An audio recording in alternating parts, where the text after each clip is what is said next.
Ya, bismillahirrahmanirrahim. Assalamualaikum warahmatullahi wabarakatuh. Nama saya Trisna Maulana, NPM 140310170020. Di sini saya ingin menjelaskan mengenai sifat optik pada material berukuran nano. Sebelum kita melangkah ke sifat optik material berukuran nano, mari kita memahami terlebih dahulu apa yang dimaksud dengan gelombang elektromagnetik. Gelombang elektromagnetik adalah suatu gelombang dengan perubahan medan magnet dan medan listrik secara berurutan, di mana arah getar vektor medan listrik dan medan magnet saling tegak lurus. Kita lihat ini adalah penggambaran gelombang elektromagnetik, di mana yang berwarna biru merupakan arah medan magnet, yang berwarna merah ini adalah arah medan listrik. Kemudian ada beberapa karakteristik dari gelombang elektromagnetik. Yang pertama adalah kecepatan, yaitu C sama dengan 1 per akar dari mu 0 dikali dengan epsilon 0, sehingga didapatkan 3 kali 10 pangkat 8 meter per second yang kita kenal dengan kecepatan cahaya, di mana epsilon 0 merupakan permitivitas ruang hampa, mu 0 merupakan permeabilitas ruang hampa, dan C adalah kecepatan cahaya. Kemudian hubungan antara kecepatan dan frekuensi cahaya, yaitu C sama dengan lambda dikali mu, di mana lambda adalah panjang gelombang dan mu adalah frekuensi cahaya. Kemudian hubungan antara energi dan panjang gelombang dirumuskan dengan E sama dengan Hc per lambda, di mana H merupakan konstanta Planck yang bernilai 6,63 kali 10 pangkat minus 34 joules Coulomb. Oke, selanjutnya mengenai radiasi gelombang elektromagnetik. Penyerapan dan emisi radiasi elektromagnetik mungkin melibatkan transisi elektron dari suatu keadaan energi ke keadaan lainnya. Nah, elektron terstimulasi tidak dapat tetap dalam keadaan tereksitasi tanpa batas setelah waktu yang singkat. Ia jatuh atau meluru kembali ke keadaan dasarnya. Maksudnya adalah pada dasarnya untuk material itu memiliki energi-energi pada keadaan tertentu, di mana kita ambil contoh gambar yang ini, di mana untuk energi pada kondisi E2 di sini terdapat elektron. Ketika disinari suatu gelombang elektromagnetik, maka energinya dapat diserap atau diabsorb oleh elektron tersebut, sehingga elektron dapat tereksitasi seperti itu. Di mana energi eksitasi yang dimiliki elektron dirumuskan dengan delta E sama dengan M4 minus E2, di mana M4 ini adalah keadaan energi akhir dari keadaan elektron, kemudian E2 merupakan keadaan dasar dari elektron itu berada, ya, atau dapat juga dituliskan dengan HNu42 seperti itu. Selanjutnya terjadi juga peristiwa refraksi, di mana ketika cahaya yang ditransmisikan pada bahan transparan akan mengalami penurunan kecepatan, sebagaimana akibatnya cahaya akan dibelokkan, yang disebut dengan pembiasan. Nah, kemudian di sini ada lambang simbol N yang memiliki perumusan C per V, di mana C adalah kecepatan cahaya pada vakum dan V adalah kecepatan cahaya pada medium, di mana N merupakan indeks bias. Nah, indeks bias adalah perbandingan antara kecepatan cahaya di vakum dan pada medium yang dilewati, seperti itu. Karena perlambatan radiasi elektromagnetik dalam suatu media dihasilkan dari polarisasi elektronik, ukuran atom atau ion penyusunnya, maka semakin besar atom atau ion, semakin besar polarisasi elektronik, semakin lambat kecepatannya, dan semakin besar indeks bias dari material tersebut, seperti itu. Nah, untuk pada kasus bahan non-logam itu tidak bersifat magnet, maka bisa dirumuskan di mana permeabilitas relatifnya itu adalah sama dengan 1, sehingga perumusan untuk indeks bias sama dengan akar dari mr epsilon r itu bisa menjadi n sama dengan akar dari epsilon r saja, seperti itu. Nah, selanjutnya peristiwa refleksi. Nah, ini adalah dirumuskan dengan R sama dengan intensitas refleksi dibagi dengan intensitas cahaya datang, seperti itu. Jika cahaya datang tegak lurus terhadap permukaan medium yang dituju, maka persamaan dari refleksi tersebut menjadi R sama dengan N2 minus N1 dibagi N2 plus N1 dikuadratkan, di mana N1 dan N2 merupakan indeks pantul dari kedua medium yang bersangkutan. Ketika cahaya ditransmisikan dari vakum atau udara menuju benda padat, maka persamaan reflektivitas R-nya menjadi sebagai berikut. R sama dengan ns-1 dibagi ns+1 dikuadratkan. Semakin besar indeks bias padatan, maka akan semakin besar reflektivitasnya, di mana ns merupakan indeks bias solid, seperti itu.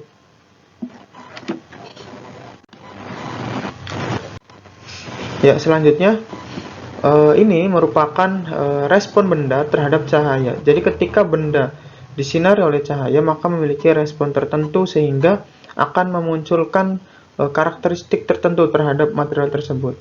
Di mana ada 3 responnya, yaitu yang pertama, benda akan menjadi transparan, seperti itu. Kemudian ada translucent dan opak.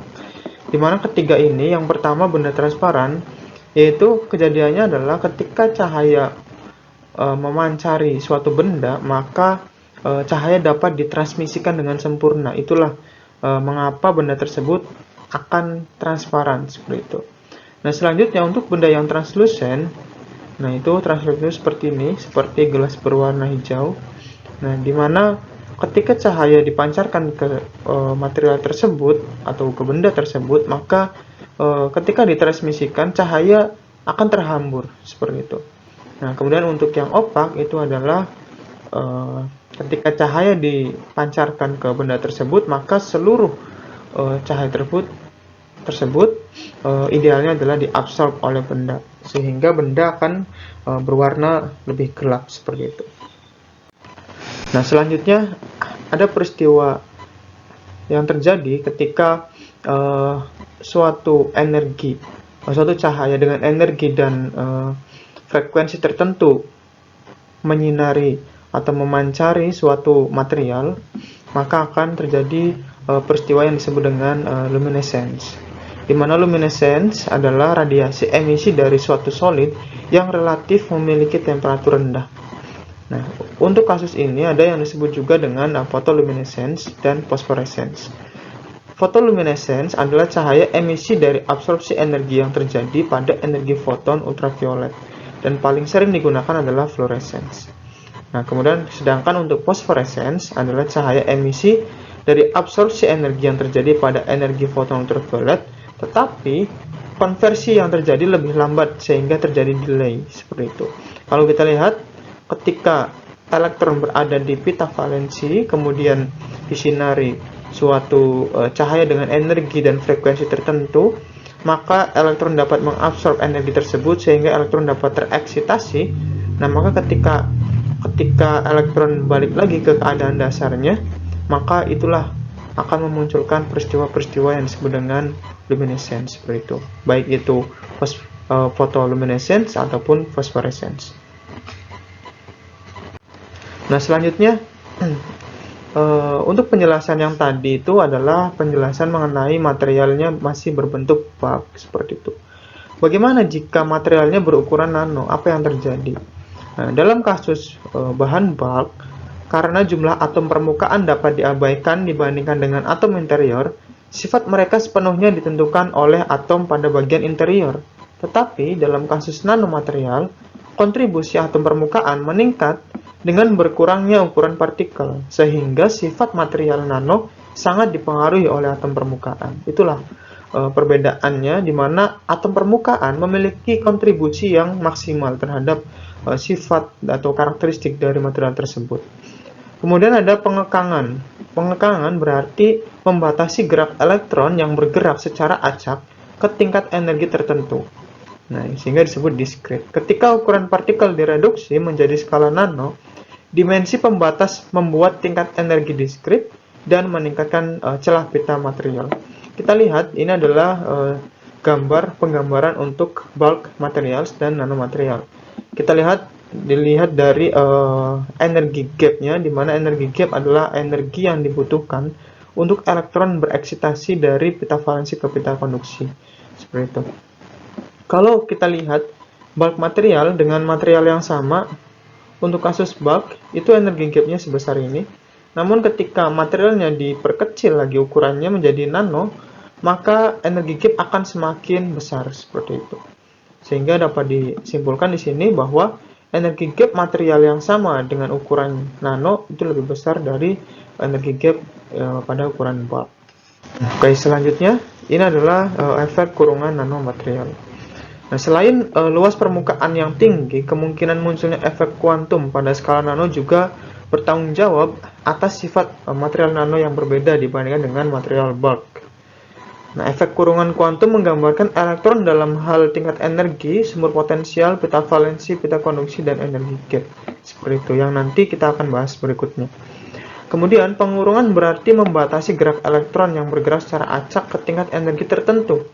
Ketika ukuran partikel direduksi menjadi skala nano, dimensi pembatas membuat tingkat energi diskrit dan meningkatkan celah pita material. Seperti itu. Jadi, celah pita materialnya lebih lebar, seperti itu.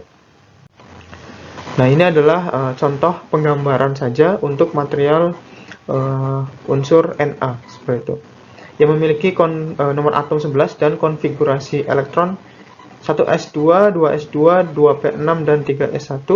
Kita lihat bahwa untuk material atau Na dengan jumlah atom N, itu bahan bulk, itu antar keadaan-keadaan energinya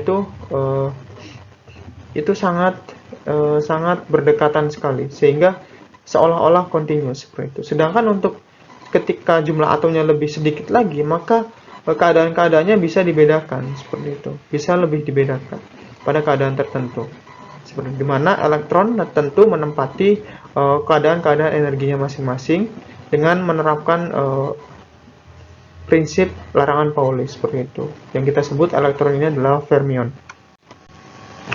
Nah, selanjutnya kita beralih ke setelah kita mengenal pengaruh material berukuran nano seperti apa, selanjutnya adalah kita melihat sifat optik pada nanomaterial.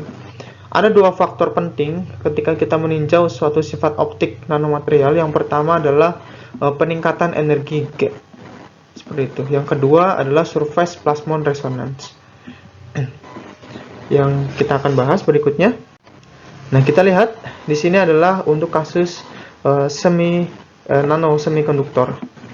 Semikonduktor memiliki energi gap, baik itu yang disebut direct atau indirect band gap. Ketika elektron tereksitasi dari pita valensi ke pita konduksi sehingga menciptakan pasangan elektron hole yang kita sebut sebagai eksiton. Nah, seperti itu. Ketika ukuran bahannya menurun ke tingkat di mana elektron hole dan eksiton mulai merasakan batas fisik partikel, artinya batas dari partikelnya karena semakin kecil, bahan mulai menyesuaikan tingkat energinya sebagai respon terhadap perubahan ukuran ini, dan dengan demikian menunjukkan sebuah fenomena yang dikenal sebagai kurungan kuantum atau quantum confinement, seperti itu. Kita ada sedikit kalimat di sini. Setiap partikel yang menunjukkan kurungan kuantum dinamai dengan quantum dot, seperti itu. Kita lihat di sini selanjutnya. Tingkat energi quantum dot dapat diperkirakan dengan bantuan model partikel dalam kotak. Jadi, tingkat energi terendah yang diizinkan untuk partikel dalam sumur atau kotak itu satu dimensi diberikan oleh seperti ini. E dalam sumur satu dimensi sama dengan H pangkat 2 dibagi 8 M D pangkat 2, di mana D adalah lebar sumur kuantum. Pembawa muatan elektron dan hole terkurung di ketiga dimensi. Jadi secara efektif dilihat partikel yang terperangkap dalam sumur potensial tiga dimensi yang tak terbatas, tingkat energi terendah yang diizinkan adalah sebesar ini, di mana E sama dengan H pangkat 2 dibagi 2 M D pangkat 2, atau sama dengan H pangkat 2 dibagi 8 M R pangkat 2 untuk di mana D sama dengan 2R. Itu adalah diameter dari quantum dot, seperti itu. Selanjutnya kita lihat bahwa sementara persamaan sebelumnya yang tadi adalah untuk satu partikel dalam bola kuantum. Untuk memperluas konsep yang sama ke pasangan elektron hole di quantum dot, sehingga untuk kasus yang lebih kompleks dirumuskan dengan seperti ini, di mana E sama dengan H pangkat 2 dibagi 8 R pangkat 2 untuk 1 per ME ditambah 1 per MH, di mana ME adalah massa elektron, dan mh adalah massa Hall, seperti itu. Nah, selanjutnya energi gap dapat dirumuskan untuk kasus quantum dot, di mana energi gapnya itu sama dengan Eg bulk ditambah energi Ex. Nah, energi Ex itu adalah energi pada sumur ditambah dengan energi pada core, seperti itu. Di mana energi core sama dengan minus 1,8 E pangkat 2 dibagi 4 Pi epsilon SC epsilon 0 R. Dan untuk energi gapnya dotnya menjadi energi gap bulk ditambah H pangkat 2 dibagi 8 R pangkat 2 dalam kurung 1 per ME ditambah 1 per MH dikurangi 1,8 E pangkat 2 dibagi 4 Pi epsilon SC epsilon 0 R, seperti itu. Ini adalah energi gap, besar energi gap untuk kasus quantum dot secara umum, seperti itu. Ya, sehingga bisa kita sederhanakan persamaan yang tadi sehingga menjadi seperti ini. Nah, selanjutnya yang kedua itu adalah peristiwa surface plasmon resonance, di mana kita gambarkan di sini ada awan elektron bebas. Ini untuk kasus konduktor, seperti di mana elektron dapat bergerak bebas, makanya disebut sebagai lautan elektron di permukaan logam. Setiap atom melepaskan satu atau dua elektron, dan elektron ini digunakan bersama oleh semua atom dalam materi. Elektron bebas bergerak, sehingga konduktor itu memiliki konduktivitas listrik yang baik, seperti itu. Nah, ini akan berguna sekali ketika menjelaskan surface plasmon resonance, di mana elektron bebas dalam logam memiliki gelombang elektromagnetik di dalam permukaan logam disebut dengan surface plasmon. Itulah surface plasmon. Osilasi ini sangat sensitif terhadap setiap perubahan batas ini, seperti absorpsi molekul ke permukaan konduksi, seperti itu. Nah, jadi secara definisi surface plasmon resonance merupakan suatu fenomena kuantum optik yang terjadi ketika medan elektromagnetik evanescence dihasilkan pada bidang batas antara permukaan logam dengan medium dielektrik ketika dieksitasi oleh cahaya atau sinar datang dengan panjang gelombang tertentu. Kita lihat di sini, ini ada sumber cahaya kemudian dipancarkan ke suatu logam, di mana logamnya ini dalam kasus ini adalah emas, yang dimana dalam logam tersebut di permukaannya terdapat awan elektron, seperti itu. Dengan pancaran ini, maka elektron tersebut dapat membentuk gelombang. Nah, gelombang tersebutlah yang disebut dengan surface plasmon. Nanti dapat dirumuskan dengan seperti ini. Dengan NP adalah indeks bias prisma, dan theta SPR adalah sudut datang terjadinya pelemahan intensitas reflektansi. Epsilon 1 dan epsilon 2 menunjukkan konstanta dielektrik lapisan logam dan dielektrik, seperti itu. Nah, untuk lebih lanjut, untuk merumuskan bagaimana peristiwa surface plasmon tersebut, kita harus mengetahui yang disebut dengan persamaan Maxwell untuk gelombang elektromagnetik. Kita sangat mengenal 4 persamaan yang sangat populer ini. Ketika kita gunakan untuk mencari persamaan gelombang surface plasmon tersebut di dalam permukaan logam, maka didapatkan persamaan seperti ini. Nah, itulah pemaparan mengenai sifat optik dari suatu material, baik berbahan bulk, dimulai dari kita mengenal gelombang elektromagnetik, kemudian pengaruhnya terhadap suatu materi, kemudian bagaimana ketika materi tersebut diubah ukurannya menjadi nano. Nah, maka akan memunculkan dua sifat atau dua jenis material yang disebut dengan quantum dot, dan juga terjadi peristiwa atau fenomena surface plasmon resonance, seperti itu. Terima kasih, itu yang bisa saya sampaikan. Wassalamualaikum warahmatullahi wabarakatuh.